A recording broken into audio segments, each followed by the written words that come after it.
نو لہذا چې کله د یو چا په زړه کې ایمان وي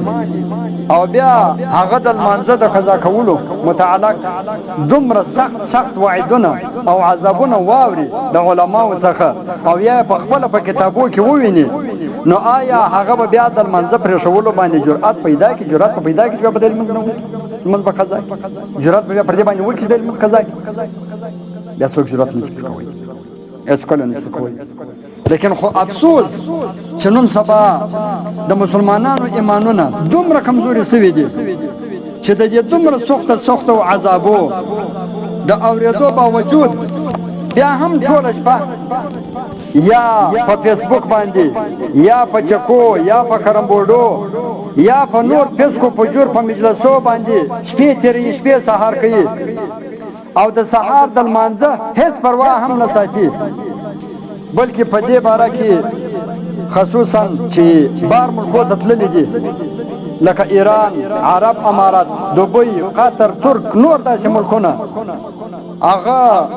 په دا اوبه باندې عام و خاص مبتلا دي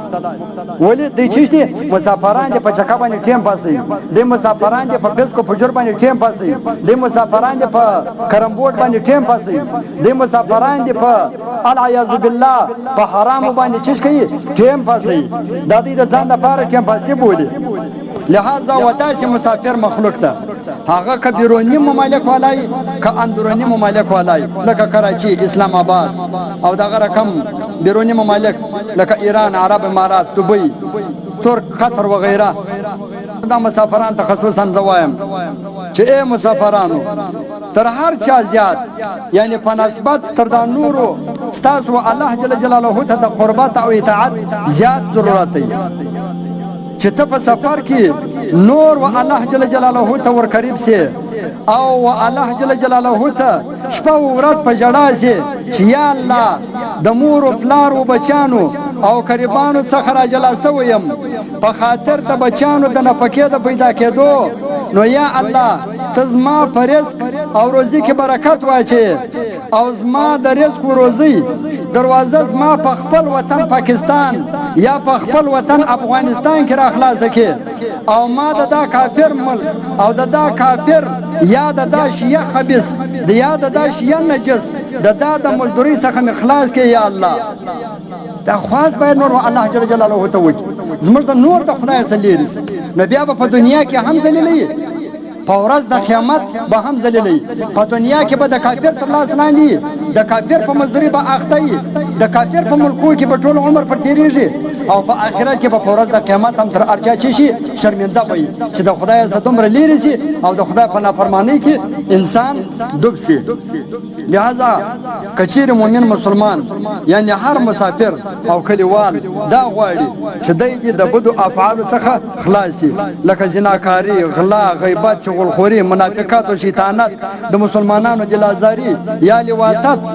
یا د بد نظری څخه د دې څخه خلاصي نو د لپاره دا پکار دي چې دای لمنځ اول په جماعت باندې نه قضا کوي په جماعت باندې د لمنځ کوي ورنه کچیر جماعت نه وي بغیر جماعت خو دې بیخي اڅ کله نفرت اڅ کله نه قضا کوي ځکه تر دې پر دا واقعه بیانوم ان شاء الله بس هم د منځ ټیم دی تر دې پورې په نظرۃ المجالس 233 نمبر صفحه کې اول جلد دې کې یو واقعه راوړي چې یو بدکار سړی وو نو یو ښځې ته ویل چې د ما سره یادې بدکاري وکړه د هغې ښځې مېړه بیا ډېر بزرګ سړی و هغې ښځه راله وایي دا مېړه ته دا کیسه وکړه چې د پلانکۍ سړی ما ته دا وایي هغوی دا اسانه ده دا سړي ته بل وخت دا ووایه که دا درته وویل ورته ته به 40 ورځې زما په مېړه پسې مسلسل لمونځ په جماعت باندې کوې بیا زه تا سره بدکاري تاجر بدکاري در سره کوم وای دا ښځه بل وخت دا غر کوم سره پیښ ولا سړی بیا هغه مجلس ته وکړي دې دا خبر ورته وکړ هغه ورته صحیح دي 40 ورځې د دې په میړه پسې لمونځ په جماعت باندې وکړي 40 ورځ بعد د عائشې ورته ویل ول څنګه شو ول نه ما ته بخښه د ماته شپه دا کار د پټول ژوندۍ ونه ایسلو ته وای نو خدا پاک دې پر دې خبر باندې عمل کول ته فکر نصیب کړي الله تعالی دې زموږ دنیا او آخرت رسم کړي خدای دې موږ ټول د هر قسم بد امنۍ او د بد عملي څخه وساتي کوم مزونه چې موږ قضا کړی دی الله تعالی دې موږ ته معافي وکړي ما بعد کې به توبه کوو ما علينا الا البلاغ المبين اللهم اهدنا الصراط المستقيم صراط الذين أنعمت عليهم غير المغضوب عليهم ولا الضالين. وصلى الله تعالى على خير خلقه محمد وآله وأصحابه أجمعين برحمته. عبد الجبار مفتي عبد الجبار خدایا سازاد خادم بچی دهوا خدایا سازاد خادم